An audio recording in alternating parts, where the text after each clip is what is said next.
Hello प्यारे बच्चों। आज हम आए हैं एक नई कहानी के साथ। कहानी का नाम है बीरबल की खिचड़ी। बीरबल की खिचड़ी की कहानी बीरबल की कहानियों में सबसे प्रचलित कहानी है। यह कहानी बड़ों को जितनी पसंद आती है उतनी ही ज़्यादा बच्चों को भी पसंद आती है। कई बार तो लोग इस कहानी का शीर्षक एक मुहावरे के तौर पर भी इस्तेमाल करते हैं। तो चलिए जानते हैं बीरबल की खिचड़ी की कहानी। ठंड का समय था। दिल्ली में बहुत ही ज़्यादा ठंड पड़ रही थी। उस समय बादशाह अकबर और बीरबल दोनों ही सुबह सुबह बगीचे में घूम रहे थे। बादशाह अकबर ने बीरबल से कहा, बीरबल, देख रहे हो कितनी ज़्यादा ठंड है। ऐसा लग रहा है कि अगर कोई बिना कपड़ों के बाहर आ जाए तो वह तुरंत ही बर्फ़ की तरह जम जाएगा। बीरबल ने अकबर से कहा, जी हाँ जहाँपनाह, आप बिल्कुल सही कह रहे हैं। अकबर बोले, अच्छा बीरबल, ये बताओ, इतनी ठंड में भी तुम यहाँ आ गए, लेकिन ऐसे बहुत से लोग होंगे जो इतनी सर्दी में घर से बाहर नहीं निकल रहे होंगे और अपने कामकाज को भी नहीं कर रहे होंगे। बीरबल ने कहा, जी हाँ जहाँपनाह, आपकी बात तो सही है, लेकिन ऐसे बहुत से लोग हैं जो मजबूरी के चलते इस सर्दी में भी निकलते हैं। मजबूरी में ऐसे काम किया करते हैं जो इस सर्द में नहीं करने चाहिए। उनको अपने घर से निकलना ही पड़ता है। अकबर ने बीरबल से कहा, अच्छा, लेकिन मैं ये नहीं मानता। मैं नहीं मानता कि कोई इतनी सर्दी में अपने घर से बाहर निकलेगा और काम पर जाएगा। वह तो घर के अंदर रहकर गर्म बिस्तर पर लेटा रहेगा, लेकिन उठकर काम पर नहीं जाएगा। बीरबल ने अकबर को बताया, नहीं नहीं जहाँपनाह, बात ऐसी नहीं है। लोगों की मजबूरी है कि वह इस सर्द में भी निकलकर काम करे और अपने घर की जिम्मेदारियों को पूरा करे। बादशाह अकबर ने बीरबल को चुनौती देते हुए कहा, अच्छा, ऐसी बात है तो मुझे साबित करके दिखाओ कि कोई इतनी सर्दी में भी चंद पैसों के लिए भी काम करने को निकल सकता है। वहीं पास एक तालाब भी था जिसका पानी बहुत ही ज़्यादा ठंडा था। बादशाह अकबर ने तालाब की ओर इशारा किया और बीरबल से कहा, बीरबल, उस तालाब को देखो। उस तालाब को देखकर ही ऐसा प्रतीत हो रहा है कि उसका पानी कितना ठंडा होगा। तुम एक ऐसे व्यक्ति को लेकर आओ जो रात भर इस तालाब में रहकर रात गुजार दे। मैं उसे ढेरों इनाम दूंगा। बीरबल ने कहा, आपका हुक्म सर आँखों पर। आप जैसा कह रहे हैं मैं वैसा ही करूँगा और आज ही एक ऐसे व्यक्ति का इंतज़ाम करता हूँ जो ये कार्य कर देगा। बीरबल तुरंत ही दरबार से निकले और इस बात का ऐलान कर दिया कि राजा उस व्यक्ति को ढेरों इनाम देंगे जो रात भर बगीचे की तालाब में रहकर रात गुजार देगा। जनता में से एक आदमी गंगाराम बादशाह के दरबार में पहुंचा और उसने राजा से कहा, बादशाह सलामत रहें। मेरे बादशाह, आपने जो करने को कहा था वह करने के लिए मैं तैयार हूँ। बादशाह अकबर ने कहा, मैं तुम्हारी हिम्मत की दाद देता हूँ। आज के लिए तुम हमारे मेहमान हो। जाओ और रात को हम तुम्हें उस तालाब में लेकर जाएंगे। उस तालाब पर तुम्हें पूरी रात गुजारनी है। रात का समय हुआ। गंगाराम को तालाब के पास ले जाया गया। गंगाराम ने तालाब का पानी छूकर देखा। तालाब का पानी बहुत ही ज़्यादा ठंडा था। फिर भी गंगाराम हिम्मत करके तालाब के अंदर चला गया। शुरुआत में गंगाराम बहुत ही काँप रहा था, लेकिन कुछ देर बाद वह सीधा खड़ा होकर पूरी रात गुजार दिया। दिन होते ही उसे बादशाह के दरबार में बुलाया गया। बादशाह अकबर उसे देखकर दंग रह गए।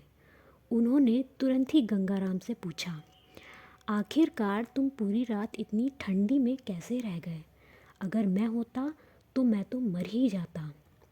गंगाराम ने बादशाह अकबर के सवालों को जवाब देते हुए कहा, जहाँपनाह, पास ही में एक जलता हुआ दीपक था जिसकी ओर ध्यान करके उसे देखकर मैंने पूरी रात गुजार दी। मैंने अपना पूरा ध्यान उस पर रखा। बादशाह अकबर बोले, ओह, तो यह बात है। तुमने उस दीपक से गर्मी ली और उस गर्मी से पूरी रात भर तालाब में रह गए। तो तुमने तो हम सबके साथ धोखा किया है। वैसे मैं तुम्हें जाने देता हूँ क्योंकि ये काम करना आसान नहीं था, लेकिन तुमने जिस तरीके का काम किया है उसके लिए मैं तुम्हें कोई भी इनाम नहीं दूंगा। यह कहकर बादशाह ने गंगाराम को वापस भेज दिया।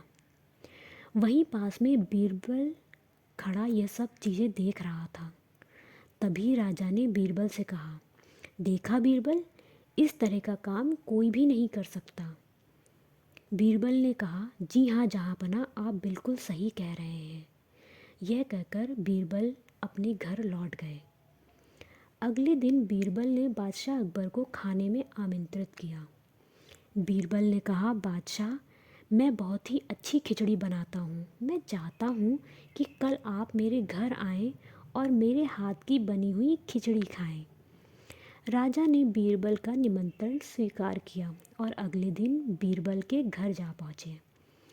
बीरबल के घर पहुँचते ही बादशाह ने बीरबल से कहा, बीरबल, लेकर आओ तुम्हारी खिचड़ी, ज़रा हम भी तो उसका स्वाद लें और देखें कि आखिर तुम कैसी खिचड़ी बनाते हो। बीरबल ने कहा, जी हाँ जहाँपना, बस खिचड़ी तैयार होने वाली है।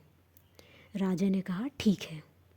समय बीतता जा रहा था और राजा का भूख बढ़ती जा रही थी। ऐसे में बादशाह ने बीरबल से फिर पूछा, बीरबल, तुम्हारी खिचड़ी बनने में और कितना समय लगेगा? मेरी भूख बढ़ती ही जा रही है। बीरबल ने फिर जवाब दिया, बस जहाँपना, कुछ देर और, आपकी खिचड़ी तुरंत तैयार हो जाएगी। अकबर बोले, अच्छा ठीक है, जल्दी लेकर आओ।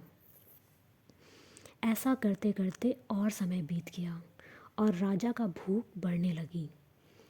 उसने गुस्से में आकर बीरबल से पूछा, तुम क्या कर रहे हो? अभी तक तुम्हारी खिचड़ी तैयार नहीं हुई। जल्दी लेकर आओ, मुझे बहुत भूख लगी है। बीरबल बोले, जी हाँ जहाँपना, मैं अभी लेकर आता हूँ, बस ये तैयार होने वाली है।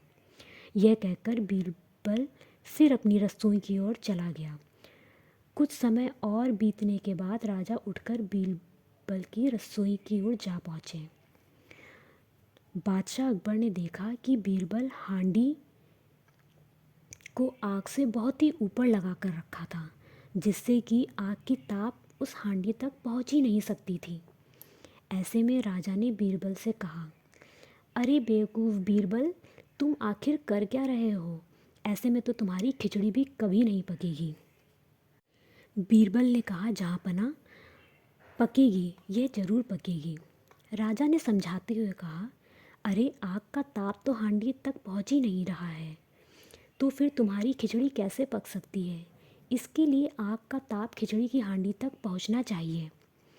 बीरबल ने कहा, जिस तरह एक छोटा सा दीपक गंगाराम को ताप दे सकता है, तो इसी तरह से हांडी को आग से ताप अवश्य ही मिल जाएगी। ये बात सुनकर बादशाह समझ चुके थे कि उन्होंने क्या गलती की थी। तुरंत ही राजा ने बीरबल को कहा, बीरबल, मैं समझ चुका हूँ कि तुम आखिर कहना क्या चाहते हो। मैं तुरंत ही गंगाराम को बुलाकर उसका इनाम दूंगा और मैं तुम्हारा शुक्रिया करता हूँ कि तुमने मेरी गलती को मुझे बताया। तो ये थी बीरबल की खिचड़ी की कहानी। अगर आपको ये अच्छी लगी हो तो इसे ज़रूर शेयर करें।